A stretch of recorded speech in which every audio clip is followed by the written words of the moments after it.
Welcome back to Energy and the Human Organism. My intention with today's video is to start to identify the ways in which the energetic principles that we've identified move through the human organism in a way that we can perceive. And so since we're talking about perception, it makes sense to begin with a conversation about the nervous system.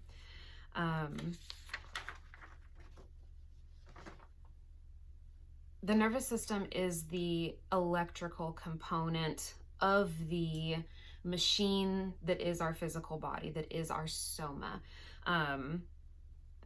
It's a very complex mechanism, and the nervous system is the electrical component, the electrical network that runs through it, and it's always running. It's always on, and so it's important to remember that. The nervous system has two divisions that we need to understand. The first one we're going to come back to, but I'm going to go ahead and identify it now, and that's our purely somatic division of the nervous system. That is our perception, that's our external perception, that's our sight, smell, taste, as well as our internal perception. So that's our ability to have physical sensation of the internal workings of our body. So that's going to be our ability to feel in a physical, tangible way, not an emotional way, in a physical, tangible way, to be able to feel what's happening in our internal state. And it's this purely somatic division of the nervous system which communicates with some really primal areas of our brain and gives us our felt sense, our neuroceptive sense of the present moment. Are we safe or are we not safe? That's our very primal sense. And the purely somatic division of the nervous system is what makes that decision. So it's important to remember that. Now we're going to focus on the other component of the nervous system, the other division, which is our autonomic system.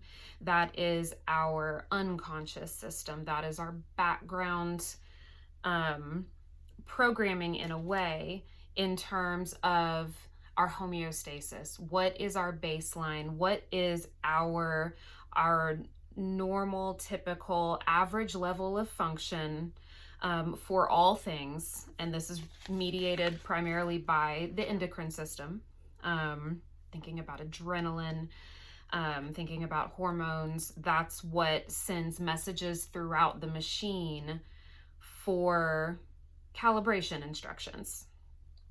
And that's our autonomic nervous system that's making all of that happen. It's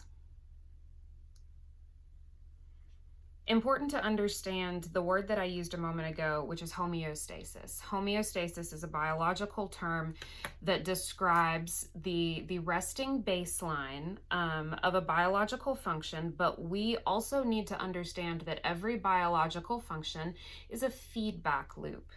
It is a sequence of events. It is a domino effect, cyclical domino effect in our physiology, just like gears in a machine, that's always running around a particular baseline that we call homeostasis.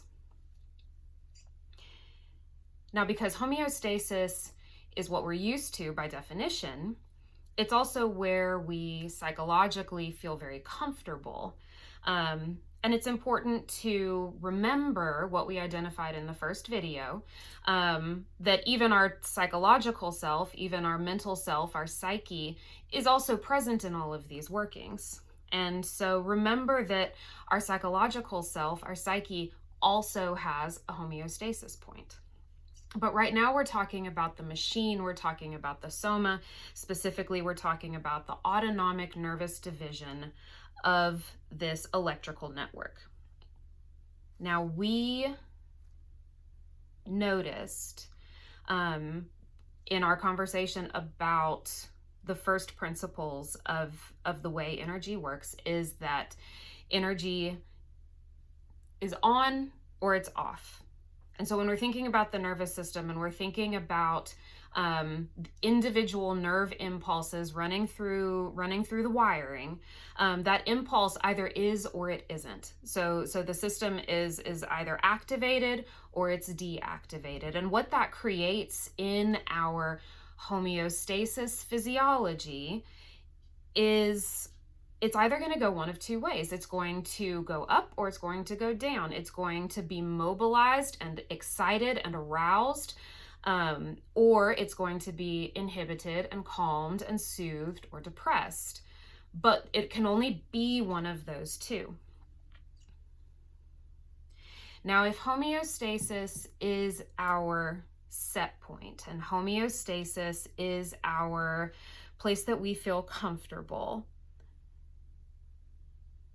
and we know that the nervous system can calibrate up or down around this line, there are a few different ways that we might see that manifest in any given moment. If we are feeling calm and safe and balanced, and we don't have a whole lot of energy moving through either of those systems, then we're going to experience a very nice, steady, easily maintained homeostasis that's efficient, and it's comfortable, and it's really not taking a lot of energy out of us. On the other hand, if we have a lot of energy moving through both of those divisions, and we will experience essentially a tug of war, because we have the excitatory system and we have the de-escalation system that operate together, and they're both always operating all of the time. And so if you've got a lot of energy moving through both of those systems, they're going to be fighting with each other really hard. All the while, we're maintaining what appears to be a balance, but it's not a very comfortable balance. It's not a very comfortable balance, and it's a very uncomfortable balance in the physical body, because these are the systems that regulate our heart rate and regulate our breathing and regulate our ability to process our food and take in nutrients from our environment and reproduce and be successful organisms in our environment.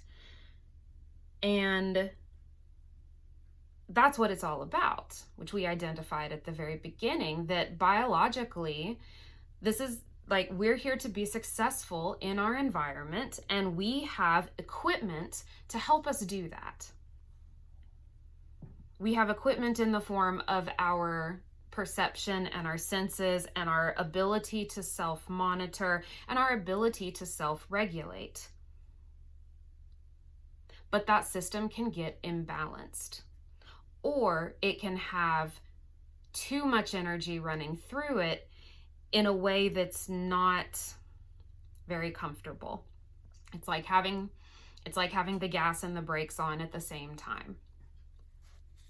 We can do it for a little while, but it's going to be hard on your vehicle.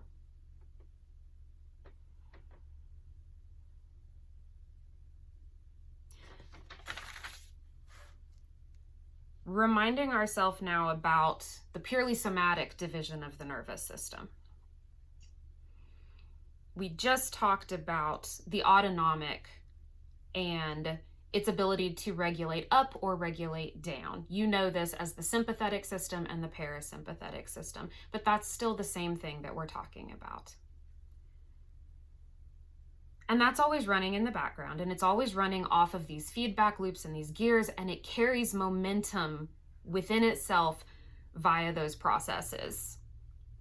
But the purely somatic division of the nervous system is a snapshot. That's our surveillance system. That is our ability to look around our environment, to take stock of our present physical state and decide, are we okay or are we not okay? Are we being successful in our environment or aren't we? And that's always running all of the time also. Because the physical body, the machine, the soma, the physical body only exists in the here and now. It only exists in the present moment. But it remembers everything that's been going on. And it remembers things that maybe your psyche actually doesn't remember, because we have that unconscious system that's always running and carries momentum in and of itself. So the body has a memory, but the body only exists right here and now.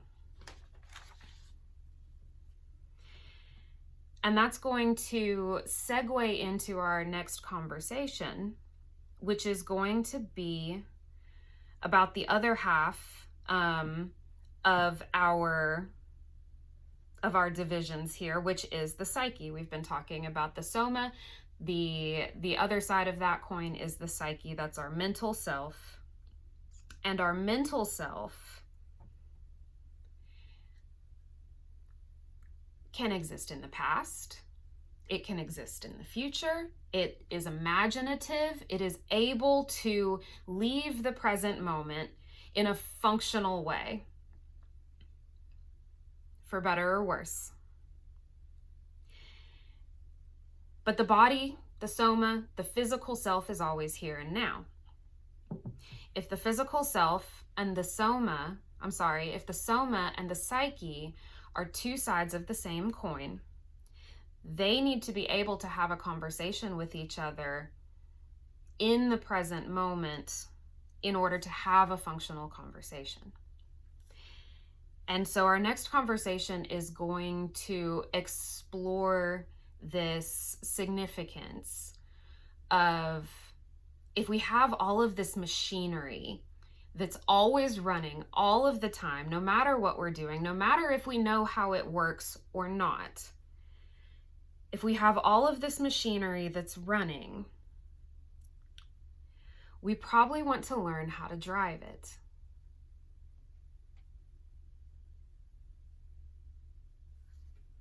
I hope this was useful.